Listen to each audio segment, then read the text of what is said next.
Dr. Badawi, you've today helped clarify some of the images of Islam and Muslims in the media, and you've clearly defined the difference between Islam and the acts of some extremist Muslim groups.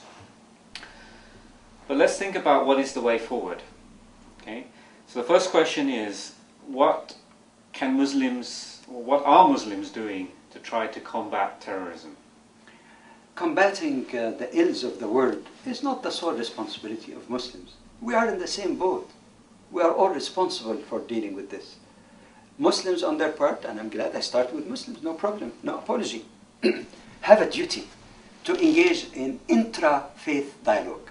Many people talk about interfaith dialogue. I say you have also to include in your pursuit intra-faith dialogue, that Muslims among themselves must also call on their scholars, must try to understand the teaching of Islam to avoid rigid or extremist or radical kind of interpretation that doesn't meet the basic requirement of and conditions of hermeneutics. I think this is something that must be done.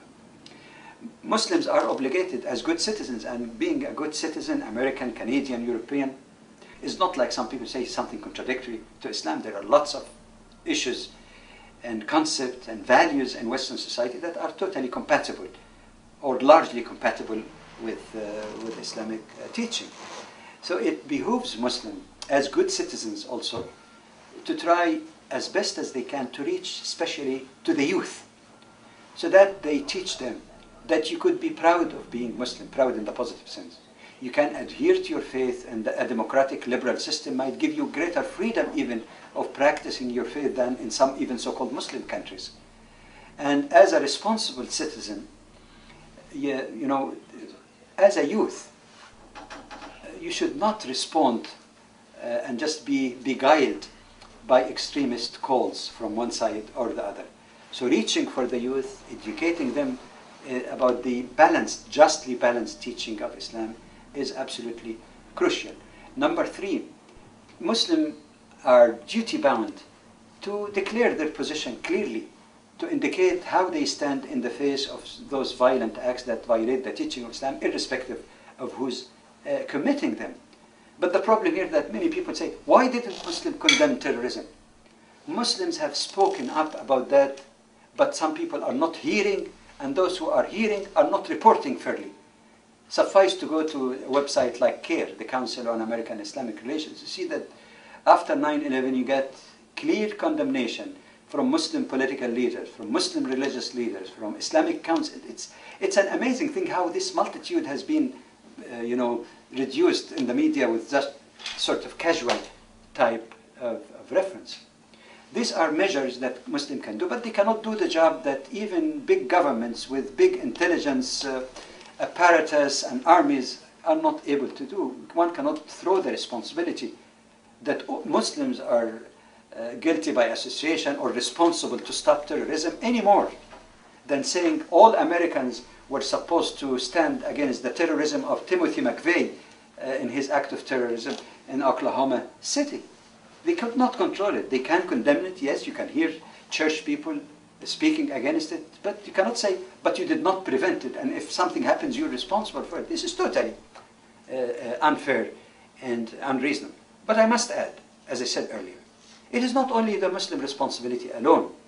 It is the responsibility of all of us to study carefully the roots of that radicalism, to discover courageously and honestly, without any racism, without any attitude of haughtiness against other people, in the concept and spirit of human equality, human dignity, that we're dealing as equals with one another, not a master-slave type of relationship, to study the causes.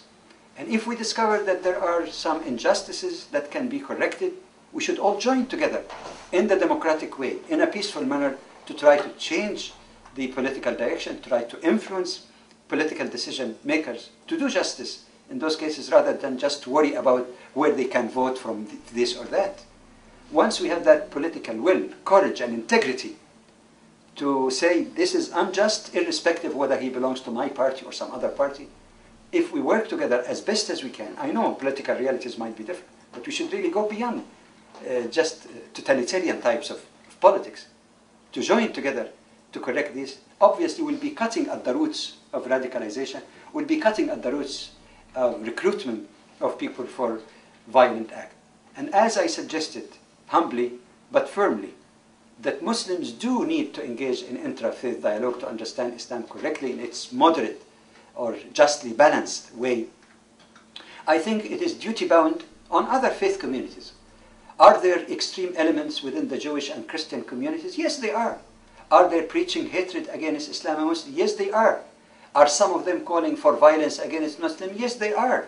So as Muslims are required and duty-bound, to have that intra-faith dialogue, I believe that the Jewish community, the Christian community, other communities, Hindu communities, are also bound to speak up, not just to let the whole limelight be taken by the extremists. Let them speak up. Let them talk. I know it requires courage. I know some people's position might be shaky in their own congregation and so on. But until what time are the religious leaders supposed only to think about maintaining their jobs?